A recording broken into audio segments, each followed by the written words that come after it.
किसान भाइयों, आज अपन बात कर रहे हैं उड़द के बारे में। तो उड़द की हमारे देश के अंदर ऐसी कोई सी भी वैरायटी नहीं है जिसका उत्पादन 3 या 3.5 क्विंटल प्रति बीघा से ज़्यादा हो। अगर मैं बात करूं हमारे देश में उड़द का जो औसत उत्पादन है वो है 451.6 केजी प्रति हेक्टेयर। और ये मैं नहीं कह रहा, ये किसान कल्याण मंत्रालय के आंकड़े कह रहे हैं। यानी उड़द का जो एवरेज उत्पादन है हमारे देश के अंदर वो साढ़े यानी 451.6 केजी प्रति हेक्टेयर है। अगर मैं इसको मोटा मोटा बीघा में कन्वर्ट करूं तो 113 केजी प्रति बीघा, यानी हमारे देश के अंदर 113 केजी में एक बीघा में उड़द का औसत उत्पादन है, इससे ज़्यादा नहीं है। उड़द की फसल के अंदर इतनी समस्याएं आने लग गई हैं कि एक तरीके से किसान भाइयों को बहुत सारी समस्याओं का सामना करना पड़ता है।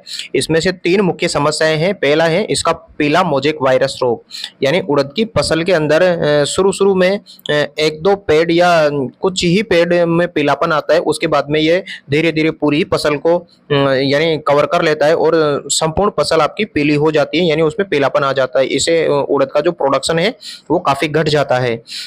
और दूसरी जो समस्या है इसकी खरपतवार की, और तीसरी जो समस्या है यानी इसका प्रोडक्शन ही यानी उड़द का जो उत्पादन है वो ही कम होता है। तो किसान भाइयों को इतनी सारी समस्याओं का सामना करना पड़ता है, इसलिए किसान भाई उड़द की जो फसल है वो धीरे धीरे एक तरीके से इनका रुझान दूसरी फसलों की तरफ हुआ है। अब अपन बात कर लेते हैं जो उड़द का पीला मोजेक वायरस रोग है उसके बारे में। यानी पीला मोजेक वायरस रोग है, ये एक वायरस जनित रोग है और किसी भी ट्रीटमेंट के द्वारा इसको परमानेंट ठीक नहीं किया जा सकता।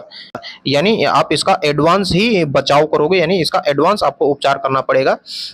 तो सबसे पहले अपन जान लेते हैं कि ये जो पीला मोजेक वायरस रोग है ये एक सफेद मक्खी के द्वारा फैलाया जाता है, यानी सफेद मक्खी के द्वारा उत्पन्न नहीं किया जाता है। यानी ये वायरस जनित रोग है, लेकिन इसको जो फैलाती है वो सफेद मक्खी फैलाती है। और इस सफेद मक्खी का नाम है यानी व्हाइट फ्लाई का नाम है बेमेसिवा टेबेसाई। ये जो सफेद मक्खी है अगर जब आपके शुरुआती स्टेज में ही 1-2 पेड़, अगर आपको सिंगल पेड़ भी अगर आपको दिख रहा है तो उसी समय आपको इसका ट्रीटमेंट करना पड़ेगा। यानी सफेद मक्खी के कंट्रोल के लिए आपको इमिडाक्लोपिड 17.8 SL 150 ml प्रति हेक्टेयर के हिसाब से, और इसमें एक लेना है आपको सल्फेक्स 500 ग्राम प्रति हेक्टेयर। इन दोनों को आपको 500 लीटर का जो टंकी है पानी की उसमें आपको डालकर स्प्रे कर देना है। तो उससे सफेद मक्खी आपके कंट्रोल हो जाएगी। लेकिन आपको सबसे ज्यादा ध्यान ये रखना है कि शुरुआती स्टेज में ही, यानी अगर आपको सिंगल पेड़ भी कहीं पे भी अगर आपको पीला दिखाई दे तो उस समय ही आपको 1-2 दिन के अंदर ही आपको ये दोनों स्प्रे करने हैं।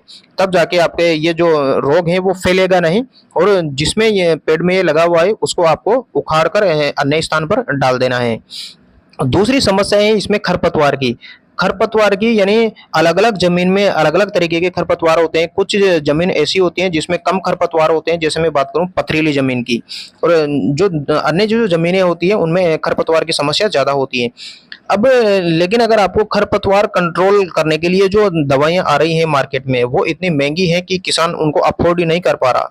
यानी अगर आप इसकी कम मात्रा अगर आप उड़द की फसल में लगाते हैं तो आपके जो खरपतवार हैं वो सही तरीके से कंट्रोल नहीं होंगे। लेकिन अगर आप ज़्यादा मात्रा में आपने जो खरपतवार नाशी की दवाइयाँ आपने डाली तो भी आपको जो अगली फसल आप बोओगे उसमें दिक्कत आएगी। तो किसान भाइयों, कहने का मतलब ये है कि आपको ऐसी फसल बोनी है जो आपको अच्छा कमा कर दे सके, उसमें आपकी अच्छी बचत हो सके, उसका अच्छा उत्पादन हो सके। आपको ऐसी फसल कोई सी भी नहीं लगानी है जिससे कि आपकी घाटाई लग जाए। यानी ऐसी फसल लगा के क्या करेंगे अपन जिसमें घाटाई हो। तो कुल या तो इससे अच्छा तो ये है कि आपको अपन फसल ही नहीं लगाए, और फसल लगाए तो उसमें कम से कम उत्पादन तो हो, यानी उसका अच्छा उत्पादन हो, और उत्पादन अच्छा होगा तभी जाके उसमें बचत आएगी। यानी कुछ जगह पर तो उड़द ऐसे होते हैं कि 1 बोरी भर गए, 1.5 बोरी भर गए प्रति बीघा, तो क्या खर्चा निकलेगा उसमें। ये तो उड़द का जो भाव है वो थोड़ा अच्छा है, इसलिए किसानों के बराबर हो जाता है उसमें, लेकिन ज्यादा कुछ बचता नहीं है। अगर 3 क्विंटल या के आसपास अगर आपके प्रोडक्शन हो रहा है, उड़द का उत्पादन हो रहा है तो फिर भी अच्छा है, क्योंकि इसका भाव अच्छा है, इस वजह से उसमें बचत आ जाती है। तो मैंने तो 2 साल से उड़द की फसल को ही करना छोड़ दिया, क्योंकि हमारे इधर होते भी नहीं है, खरपतवार बहुत ज्यादा होता है, चारा बहुत ज्यादा होता है और उत्पादन भी बहुत कम होता है। इसलिए मैं तो उड़द की फसल 2 साल से बिल्कुल भी नहीं कर रहा।